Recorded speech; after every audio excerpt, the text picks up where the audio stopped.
Welcome to the 62nd edition of Make Pro Wrestling Majestic Again. I am Tiger Height. And I am Peanut Gallery. And we are talking about everything Money in the Bank and Money in the Bank related. But first, Peanut Gallery.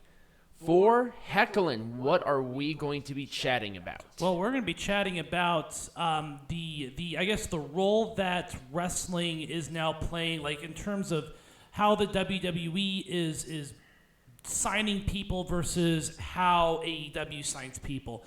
And the inspiration I got from this was not only the signing of Logan Paul, but also a very interesting tweet or thing that Alex Hammerstone actually said about indie wrestlers.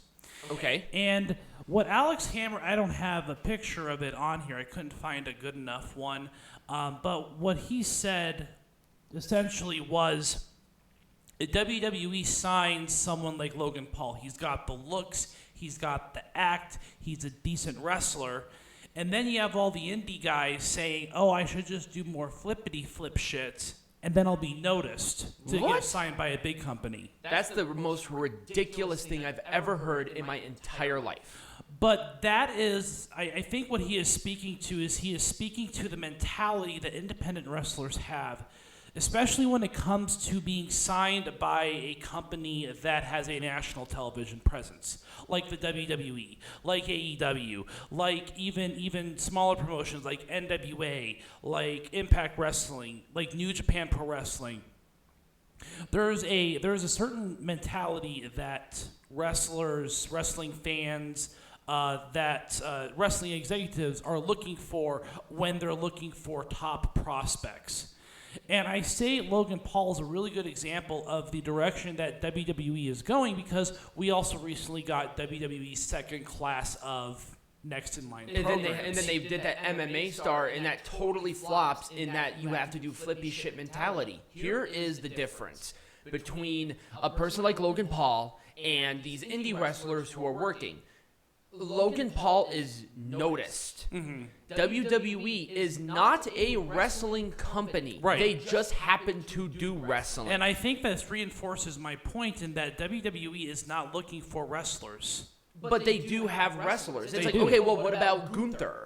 What about Roman Reigns? Is he doing a bunch of flippy dippy shit? No. No, he's not. For WWE, it's not about It's not about flippy dippy shit. Right. It's about marketing yourself. It's knowing how to get noticed.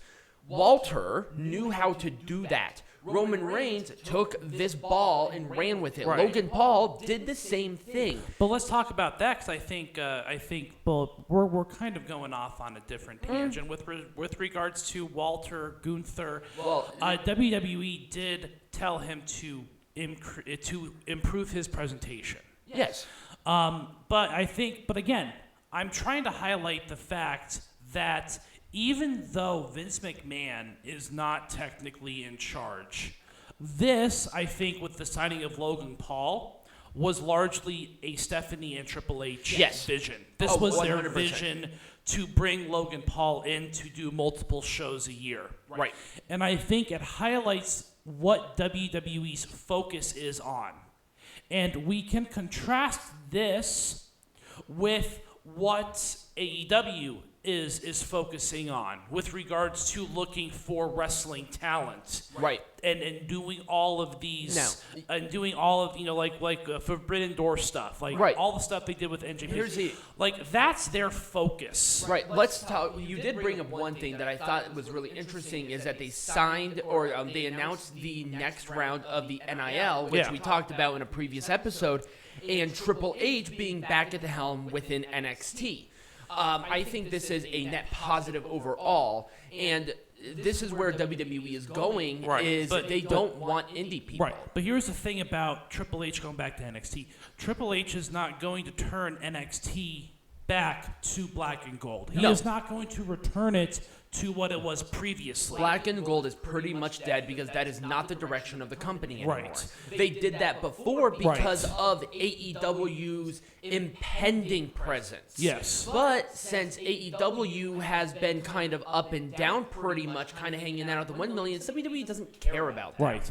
WWE, I think they lost their way between 2015 and 2020. Yep. I think that the reason that they brought Nick Khan in was to improve, it was to streamline the image that WWE is trying to present. Right. And the reason that we got all of these releases over the past couple of years, especially in 2020 and 2021, was because they were trying to clean house of all of those indie stars. Yep. You would be hard set to find anyone left in the WWE who was not born and raised in the system. Right. Now, there are some that are obvious, like Walter, like Riddle, like Tommaso Ciampa, like, oh God, there was one right off the top of my head, and I'm drawing a horrible blank. Roxanne Perez. A lot of these superstars may be indie darlings, but they aren't super experienced within it, other than maybe Walter and Tommaso. Right. So they have the opportunity to really develop a new character. And even then, the WWE has a system in a way of changing names, for example, telling people to lose weight to look more presentable on television. Right. And obviously I'm speaking about Gunther, but there are other superstars who are, if you're willing to change for the E, then the E will keep you around. Right. And that's why you're not getting a lot of backlash anymore about Pete Dunne becoming Butch. Right. Like there wasn't an issue with it. It was about the presentation that they're trying to go for. And with this clarity, now we can kind of see the direction the WWE is trying to build their reputation off of presentation over flippy shit. Right. And I think that is what Alex Hammerstone and many other people have been talking about for a long time, and that's what we've been talking about for a long time too. Right. We've talked about the fact that WWE is not looking for wrestlers anymore. Right. Now, there are some wrestlers. Now, we're not trying to discourage anybody from chasing their dream on being in the E, but your expectations are going to be marketing-based and more of a mat-based, wrestling-based, other than maybe some names. But the issue is that, like Ricochet, he was already marketable to a crowd, so that's why he can still do it. But they're not looking for, like, doing 100 million flips, doing 100 million moves if you can't market yourself. And let's contrast the E's direction here to, well, they have this one, which I think is also a good one. I saw this, I'm like, this is an interesting dynamic. And here's my theory about NXT UK, because NXT UK is undergoing a lot of changes as well. Yep. And I don't think that people realize it, because NXT UK is not very prominently featured on pretty much anything. Like it was hard for them to get going, because they started to really pick up the momentum right before the pandemic hit, and they are in England, and it took them a lot longer to get out of it. But let's talk about NXT UK's future. It's hard, because I don't know if NXT UK has a lot of a future. I don't think so, because basically what they were trying to do originally was NXT being in different territories and having this black and gold feature. This feature is going to be gone. Right. And it's unfortunate to tell you, unless they want to do a total refresh, rebrand to this presentation, but the problem is that now you're going to be running into a different style of wrestling, which was British strong style. Right.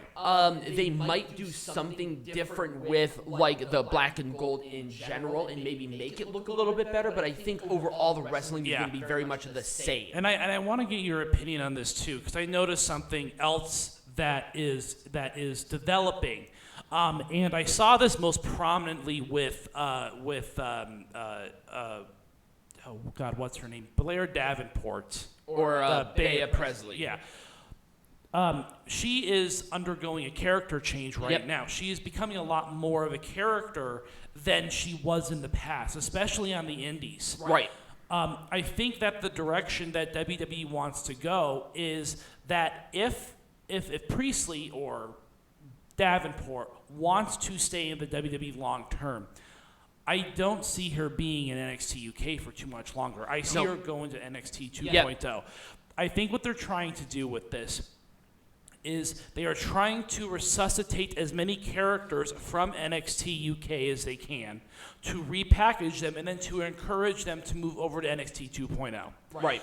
I think that by the end of the year, NXT UK as a brand is going to be dead. You saw it, well, look at Trent Seven turned heel. Right. And it's like, what is he going to be doing now? Here, and also, I think you brought up another thing is character base. You don't have to do a wacky, silly character if it's not you.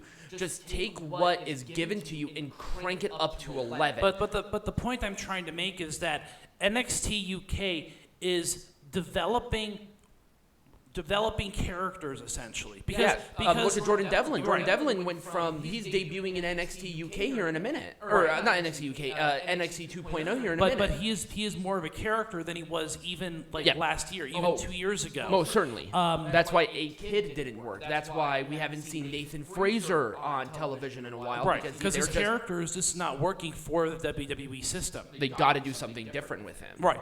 And yeah, NXT UK as a brand is going by the wayside. Now, they're utilizing NXT UK right now as a place for people to go and find that character to introduce them to a larger audience in NXT 2.0.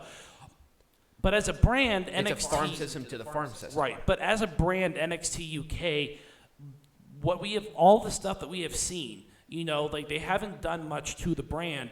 And I think that's because I think that their long-term vision is to no longer have this brand. Right.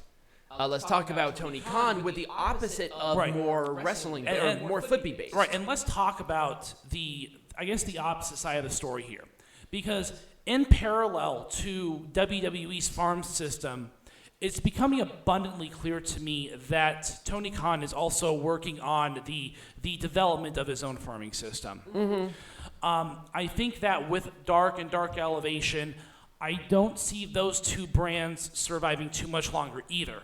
I see those being consolidated into maybe a separate roster that is Ring of Honor. Well, excuse me. How they do Dark and Dark Elevation is to expose indie wrestlers who want to get a booking but not necessarily be within the plans yet. It's more about how does the live reaction fans respond to these individuals. Right. But they're not getting a lot of views. They're not getting a lot of ratings. They're on YouTube shows. Right. That don't do well. Well, no, the problem is that you're looking at a YouTube show and a show that is on television are two totally different things. And I don't think AEW gets that. Right. There's a different presentation. There's a different quality expectation. Right. And when you as a company that's trying to go after the biggest promotion, you don't do that with a YouTube show. Right. You just don't. Right. And I think that the point I'm trying to get is that there are these two parallel, paths that are being presented. Right. And I think it depends on what your value system is as a wrestler. Right. Are you a colorful character that is easily moldable, that can become somebody different and turn that personality up to 100? Then E might be the way to go. Right. Because you'll have more opportunities to develop yourself, and they have the resources to give you a character.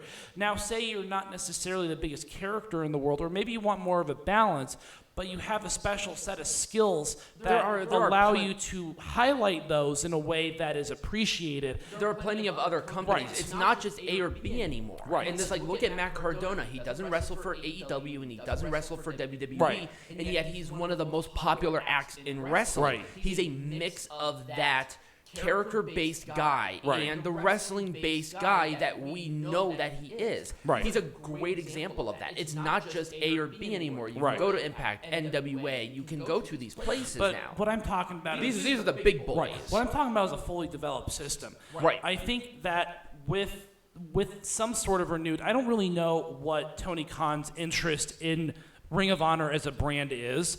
But we're seeing more shows from it, though. We're seeing some more shows, and what I think is going to happen, because he is bringing a lot of indie wrestlers into Ring of Honor. Yep. He is doing all of that stuff. I think what he's trying to do is to do something very similar to what is being done with Dark Elevation, and Dark. Right. Is that he is... I think, like I said, I think that he is going to replace those internet shows with a product like Ring of Honor because it is a more attractive a product, and I think that it could possibly get some television. Right. And it already has history of television. Exactly. And they can do it for maybe even a cheaper price. Exactly. Maybe not necessarily a big one, maybe not a TBS or a TNT-esque but maybe highlight. one of their smaller properties. Right. And to I guess increase that production quality, to have the history there, to have the titles there. And I think that's part of the reason why it's already established. Right. It's already there. It's Ring already Ring of Honor is already a name brand that a lot of indie people really wanted to go to. Right, they're familiar with it. Right. And I think that is a great attraction point for indie people who want to highlight those indie moves on a bigger stage. Right, and it's not just, the indie people that we don't know. Maybe it's a person that's not on television at AEW level, like what they're doing with Cage and Khan and all of them. It's a great place for them. Then you have credibility right there. Right. But then you also have maybe people recovering from an injury who need to knock the ring rust off. Maybe not as much of a fast-paced focus. Right, and I can see a lot of people from AEW being moved to the Ring of Honor brand maybe on a more full-time basis as well. Yep, I see that too. And I think that's pretty much what it's going to be. Ring of Honor is going to turn into what I NXT hope Black and Gold was. I really hope so. Yeah. I think that would just be a wonderful mix of the two.